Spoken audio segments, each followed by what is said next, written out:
One, Ram here, and I'm a solar PV designer. We design commercial rooftops, and we use Helioscope, Aurora, and Arca for most of our projects. So I just thought, let's try to develop something with the help of AI, not really from a software background, and try to add all the features from all of the different tools and add a few more touch that I always thought makes my life easier. So I thought let's bring that into a tool and see how it works. So this is the tool. I'm just going to give you a quick demo. It's not fully polished yet, but just thought I'll give you a demo. And if any of you want to try, just reach out to me, and I'll send over the file, and you guys can take a look at it. So this is the dashboard. Click on New Project, New Trial. What do I want to do? Once I get to this window, I have an option to either bring my own image, or I can use satellite image with Google Maps. I'm going to click on that. I'm going to enter an address. Do that. So I can zoom how much ever I want. Let me just get onto this building. And 1 second, I can increase the resolution of the image that I pull in. So I do that. And once I come here, this is a flat roof. So I have an option here to add a PV boundary. I can either click on this button, or I can use the shortcut key, which is letter D. And as soon as I place 3 dots here, it's going to ask if I want to close the loop. I can do it by pressing O. If I don't want to do it, if I want to, I can keep going. And I can either close it like this, or I can press letter O. So it closes the rectangle or any polygon. And if I want my building to be like a proper rectangle, like a perfect rectangle, I can click on rectangularize. Probably I need to polish the names here. I'm just going to keep as drawn. And once I do that, it's going to ask me for edge setback. It's 6 feet. Building's probably 20 feet high. And you can enter feet, inches, meter, whatever you prefer. Height of the parapet wall is going to be 3 feet. Thickness probably 1 feet. So I'm going to keep it at that. I'm not going to use any roof tilt here, and my azimuth is going to be 162. I do that. My roof's created here. Right. If I want to look at the building in 3D, you can do it. So I have it. I have this now. I'm going to draw some abstractions. So I can use these buttons here, or I can use shortcut keys. I'm going to click on R for rectangle. I do that the building 6 feet, the abstraction 6 feet high. I need a 4 feet setback. I do that. Now it's created.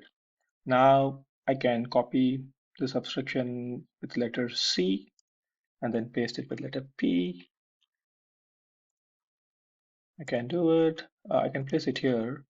And I see this abstraction is 90° off, so I'm going to right click, rotate 90, and then move it. So I can do all of that. If I just want to keep an abstraction right next to the other one, I just click on this, hold Control, drag it. So you get that. And then this is for rectangle, and then I have a polygon. I'll show you circle. And I have a pipe here. So I'm going to click O, click on this, and then if I want to copy this and paste it, I can paste it wherever I want, something like this. The other thing I added here is a conduit or any pipeline that you have on the roof. So I click on I, and then I just draw a line, and then I double click it to close it. My pipe's going to be 2 inches or 3 inches wide, and I need let's say 2 feet on either side of the pipe. Right, and then add conduit. So the conduit's added here. I call it conduit. You can call it whatever you want.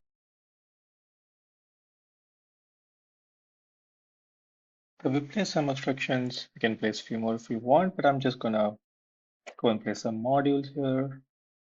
I click on layout, which is I just loaded few modules. I haven't loaded the whole lot. You can add any module that you want if you have a PDF. I mean, it's not going to parse. You just need to add it manually. But for now, I have a few loaded modules. I'm going to use Astro Energy 555s. I'm going to use this in the project. I choose my orientation, tilt, interior spacing. So for now, I'm going to probably keep something similar to panel claw, 10-degree tilt, 18 inches between modules, and this is the space. So I have all of this here. I click on generate layout, and I get the layout here.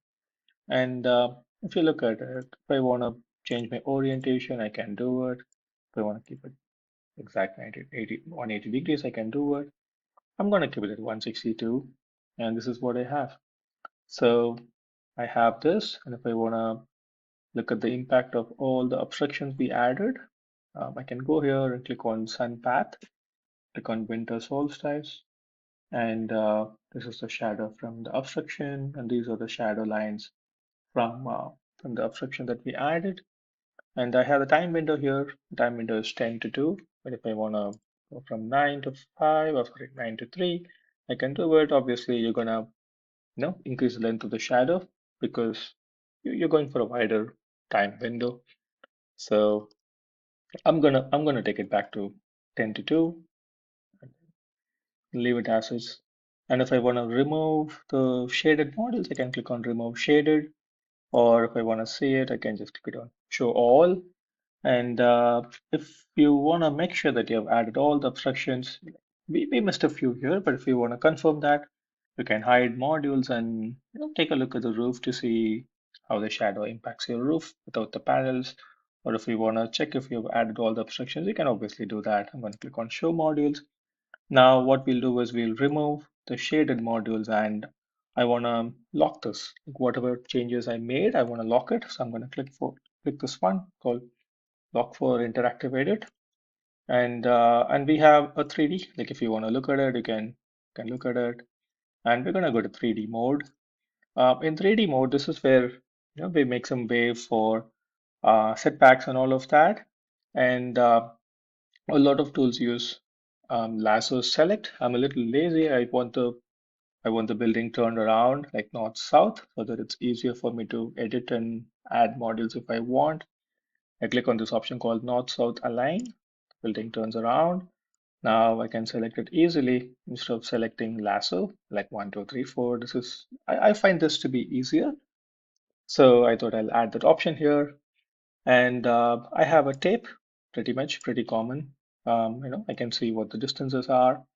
Let's say you want to make a walkway every 100 feet or 50 feet or so. I have an option called hold my tape. I go here, enter 50. I can just click it.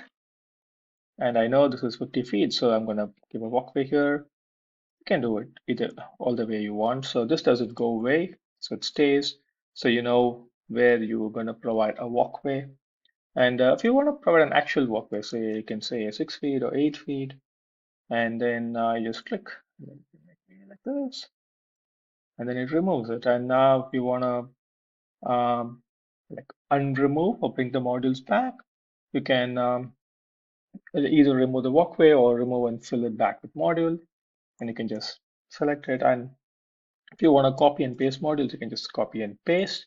And if you want to move it, then you just click on, if you don't press any button, it's going to follow the same setback, like same interval spacing. But if you want to do the way you want it, what you can do is you can click the module, click on spacebar, and then you can move it. So when you go on top of an obstruction, it's going to say red, so you cannot place it there.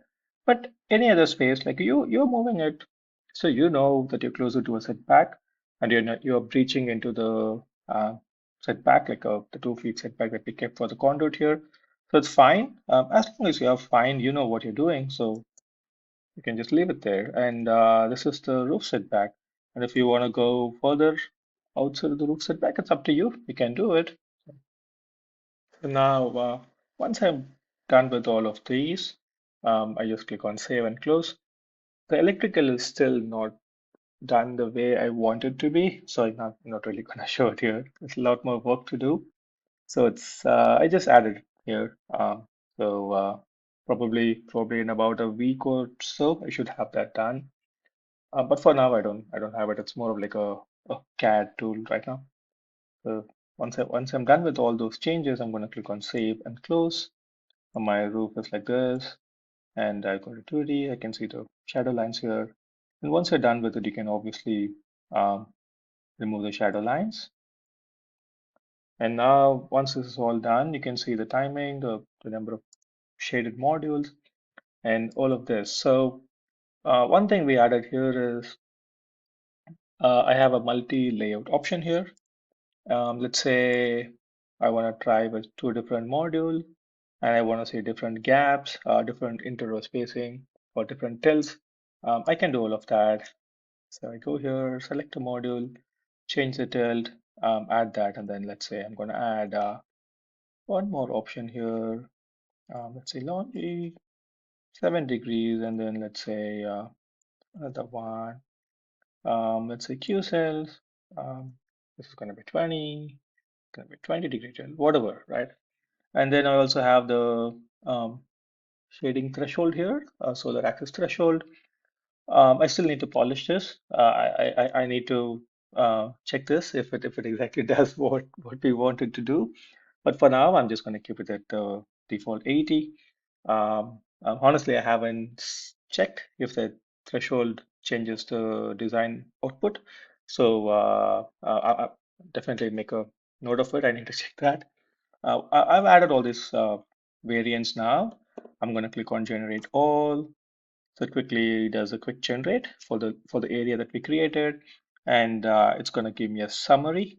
The base is what we did earlier, and the rest of the things that we added, like we added three different module types, 5, 7, 20. It's going to go for the ground coverage ratio. Obviously, it knows based on the spacing that we provided. And the threshold is here, total number of panels, kilowatt, and all of that. The idea is to add energy estimation numbers into it so that if you want to compare, between a 10-degree tilt or a 5-degree tilt, and obviously the 10 degree is going to produce more per module, but you're going to place lesser number of panels on the roof. So if you want to look at the overall energy kilowatt hour number to decide on a design, you can do that really quick before you even go for a PV system or something. You can get a quick idea on that. So this is the whole idea of this multi-layout. And let's say you looked all of this, and if you decided to go with Q cells option B3 here, you can scroll down here, click on this, and then click open. Now my design's updated based on the particular variant that we chose. So I felt this is going to be easier, at least for a designer like me, where like we use panel club, but sometimes we toggle between 5-degree tilt and 10-degree tilt. So this is going to give me a quick idea on what this does. Other thing you do is, let's say I forgot about an obstruction. I click on this, I bring it here, and then I can click on layout again. So it pops up, and now you know this module's cleared off. So this is done. And if you're done with the design, you can always export the file because personally for me, we use AutoCAD for the final layout. So I would like to export this as a DXF. I can add whatever layers I want. I do it, and then it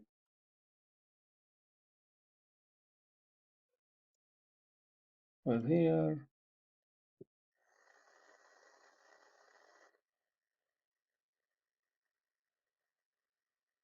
It'll take a while. Sorry. So I have the whole DXF export here, and I have all the layers. I have the shadow line. If I don't want it, I can remove it.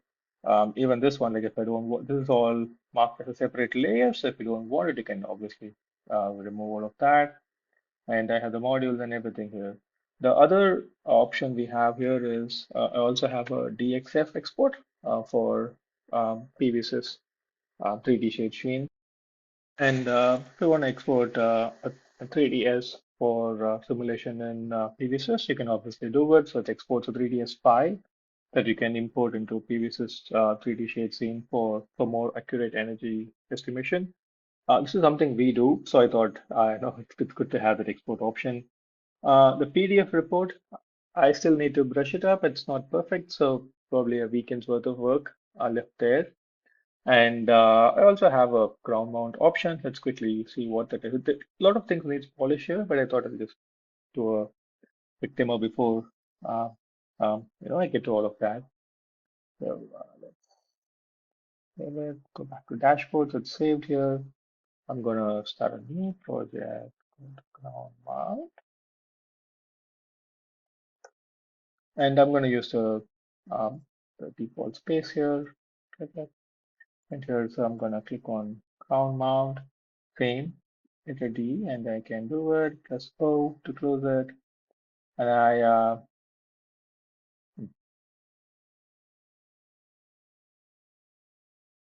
okay, click on layout. You see the options are slightly different here. Um, uh, I'm still working on tracker, but we have fixed tilt option here. I go here, select new module, click OK. Based on the module that we chose and based on the inverter's choice, 1000 volt or 1500 volt, it's gonna tell you how many modules or how many modules you need in a string so that you can define your blocks based on that. So I'm going to use 1000. I'm going to use a 1500 volt inverter, 26 modules per string. So I'm gonna use a block that has one whole string. If I do that, spacing between the blocks is 1 feet, that's 12 inches. I can either use GCR or I can use um, interval spacing. I can use pitch, whatever you're comfortable with. I can use that. And I come here and then I can just fill the boundary. Click on it, it fills it up. And if I want my modules to, follow the edge here, all I have to do is instead of fill boundary, or sorry, instead of lock alignment, I'm going to click on free flow. I click generate layout, and then so it sort of follows the boundary. I'm going to check if this is exactly doing what it's supposed to do. Um, So for now, lock alignment works fine. Free flow, I'm going to check if it does exactly what I wanted it to do. And then this boundary, I think we have 432 kilowatt here. Let's say I just want a 300 kilowatt system. Then go here, click on 300, go on generate. So it doesn't generate more than 300. And we don't want the blocks to be broken. So 288.6 is the max it could do before it had to add like single modules. So 288 is what we have. I'm going to go back to fill boundary and then fill it up. Now, on most of the ground mounts, we usually need one more option. Let's go to local limit. Yes. So on most of the ground mounts, it's a huge area, and we want to provide some walkways and all of that. What we could do is we can say, hey, give me a walkway after every 10 blocks or 20 blocks, or based on the distance, you can do that. You can I turned it off for free flow because it's super difficult for me to visualize and place a walkway when the rows are not exactly aligned. So this pops up only in lock aligned, like the aligned layout option. Um, so here I would like to have every two rows, I'm going to have a spacing of 50 feet, and then click on generate layout.